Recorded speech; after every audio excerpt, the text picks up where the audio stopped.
प्रिय विद्यार्थियों, आज हम पेप्टाइड संरचना के निर्धारण का अध्ययन करेंगे। पेप्टाइड की संरचना के निर्धारण के लिए उसमें उपस्थित एमिनो अम्लों की पहचान तथा संख्या का ज्ञान होना आवश्यक है और इन एमिनो अम्लों के पेप्टाइड में अनुक्रम का ज्ञान होना भी आवश्यक है। अतः पेप्टाइडों के संगठक एमिनो अम्लों की पहचान, उनकी संख्या और उनका अनुक्रम स्थापित करके संरचना निर्धारण किया जा सकता है। एमिनो अम्लों की संख्या पॉलीपेप्टाइड के अपघटन से ज्ञात की जाती है। पॉलीपेप्टाइड का जल अपघटन। पॉलीपेप्टाइड के जल अपघटन से सभी पेप्टाइड बंध टूटकर एमिनो अम्लों का मिश्रण प्राप्त होता है। इन एमिनो अम्लों के मिश्रण का क्रोमेटोग्राफी, आयन विनिमय, वैद्युत कण संचलन तथा स्वतः एमिनो अम्ल विश्लेषण द्वारा एमिनो अम्लों की संख्या तथा सांद्रता ज्ञात कर ली जाती है। जैसे एलानिल ग्लाइसिल फेनिल एलानिन ट्राइपेप्टाइड के अम्लीय जल अपघटन से एलानिन, ग्लाइसिन व फेनिल एलानिन प्राप्त होते हैं। यानी इस ट्राइपेप्टाइड का यदि हम जल अपघटन करें तो इससे 3 एमिनो अम्ल बनते हैं, एलानिन, ग्लाइसिन और फेनिल एलानिन। पेप्टाइडों में एमिनो अम्लों का अनुक्रम ज्ञात करना। इसके लिए अंतिम समूह विश्लेषण करते हैं, यानी एमिनो अम्लों के अनुक्रम ज्ञात करने के लिए अंतिम समूह विश्लेषण किया जाता है। अंतिम समूह विश्लेषण वांशिक अपघटन के संयुक्त प्रयास से पेप्टाइड श्रृंखला में एमिनो अम्लों का अनुक्रम ज्ञात किया जाता है। पेप्टाइड द्विक्रियात्मक समूह वाले अणु होते हैं। NH2 समूह युक्त सिरे को N टर्मिनस तथा COO समूह युक्त सिरे को C टर्मिनस कहते हैं। इन टर्मिनसों के निर्धारण के लिए निम्न विधियां होती है।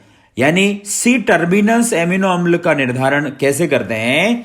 इस C टर्मिनस एमिनो अम्ल के निर्धारण की विधि में पेप्टाइड को शुष्क हाइड्रोजन के साथ 100 डिग्री सेंटीग्रेड पर गर्म किया जाता है।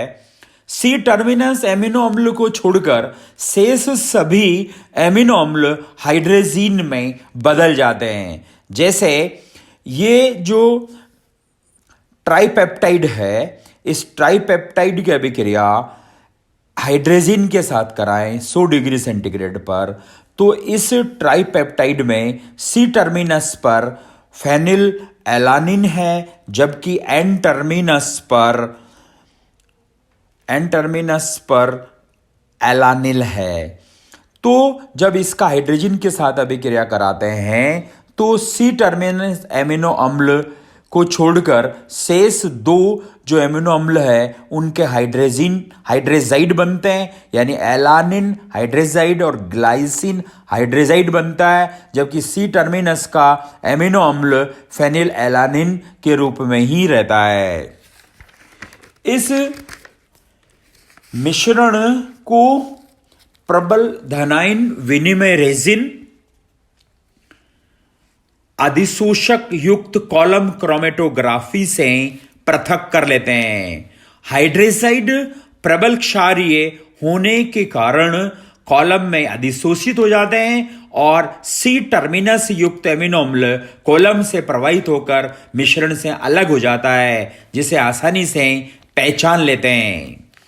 दूसरी विधि N टर्मिनस एमिनो अम्ल का निर्धारण करने की, उसको हम सेंगर विधि या DNP विधि कहते हैं। इस विधि में पेप्टाइडों का सोडियम बाइकार्बोनेट विलयन की उपस्थिति में सेंगर अभिकर्मक यानी 1-फ्लोरो-2,4 डाइनाइट्रोबेंजीन, जिसको FDNB कहते हैं संक्षिप्त रूप में, इस सेंगर अभिकर्मक से अभिक्रिया करवाने पर पेप्टाइड 2,4 डाइनाइट्रोफेनिल व्युत्पन्न यानी डीएनपी बनता है, जिसका अम्लीय जल अपघटन करने से डाइनाइट्रोफेनिल समूह युक्त एन टर्मिनस एमिनो अम्ल तथा एमिनो अम्लों का मिश्रण प्राप्त होता है। डाइनाइट्रोफेनिल समूह युक्त एमिनो अम्ल पीले रंग का होने के कारण आसानी से पहचान सकते हैं और टीएलसी यानी थिन लेयर क्रोमेटोग्राफी की सहायता से पृथक कर सकते हैं। जैसे इस डाइपेप्टाइड एलानिल ग्लाइसिन में इस डाइपेप्टाइड की अभिक्रिया एफडीएनबी के साथ कराएं तो इससे डीएनपी बनता है, और इस डीएनपी का जल अपघटन कराएं तो इससे एन पीले रंग का N2,4 डाइनाइट्रोफेनिल एमिनो अम्ल बनता है और ग्लाइसिन बनती है, तो इससे एन टर्मिनस की पहचान हो जाती है। अब हम बात करेंगे पेप्टाइड संश्लेषण की, यानी पेप्टाइडों का संश्लेषण कैसे होता है, कैसे किया जाता है। पेप्टाइड संश्लेषण में स्वतंत्र NH2 तथा COOH समूह का रक्षण करना आवश्यक होता है, क्योंकि ये समूह दूसरे एमिनो अम्लों से संघनित हो जाते हैं। पेप्टाइड संश्लेषण 3 पदों में संपन्न होता है। पहला पद है एमिनो या कार्बोक्सिलिक समूह का रक्षण, दूसरा पद है एमिनो समूह का संघनन, और तीसरा पद होता है रक्षित समूह का निष्कासन। अब हम डाइपेप्टाइड एलानिल ग्लाइसिन का संश्लेषण करके इन तीनों पदों के बारे में अध्ययन कर रहे हैं। यानी पहला पद यानी एलानिल ग्लाइसिन कैसे बनाते हैं, तो इसमें पहला पद एमिनो समूह का रक्षण। एलानिन के एमिनो समूह का रक्षण बेंजोलॉक्सी कार्बोनिल क्लोराइड द्वारा कर सकते हैं। यानी एलानिन की अभिक्रिया बेंजोलॉक्सी कार्बोनिल क्लोराइड के साथ कराएं तो HCl का निष्कासन होता है और बेंजोलॉक्सी कार्बोनिल समूह एलानिन के NH2 पर जुड़ जाता है। अब इस उत्पाद की अभिक्रिया SOCl2 के साथ कराते हैं तो इससे जो COOH समूह है उसका OH हटकर उसकी जगह एक Cl परमाणु आ जाता है।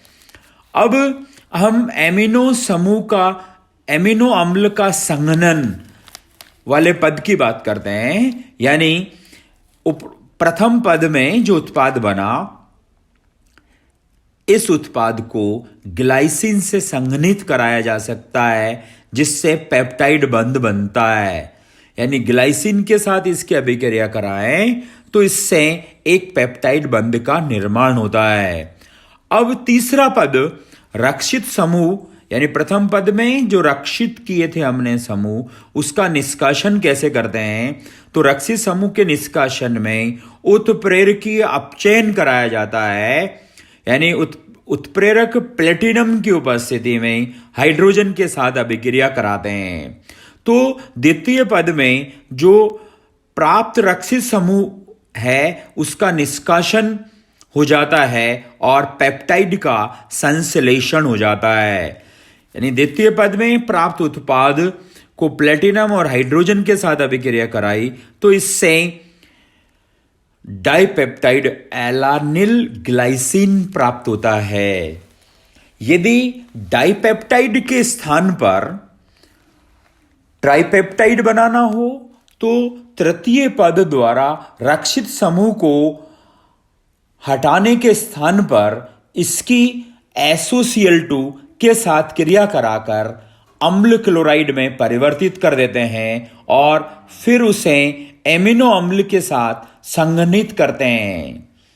जितनी इकाइयों वाला पेप्टाइड बनाना हो उतनी ही बार उपरोक्त क्रिया को दोहराते हैं और अंत में तीसरे पद द्वारा रक्षित समूह को अपचयित करके हटा देते हैं और इस प्रकार पॉलीपेप्टाइड या जो भी हमको पेप्टाइड बनाना है उसका संश्लेषण हो जाता है।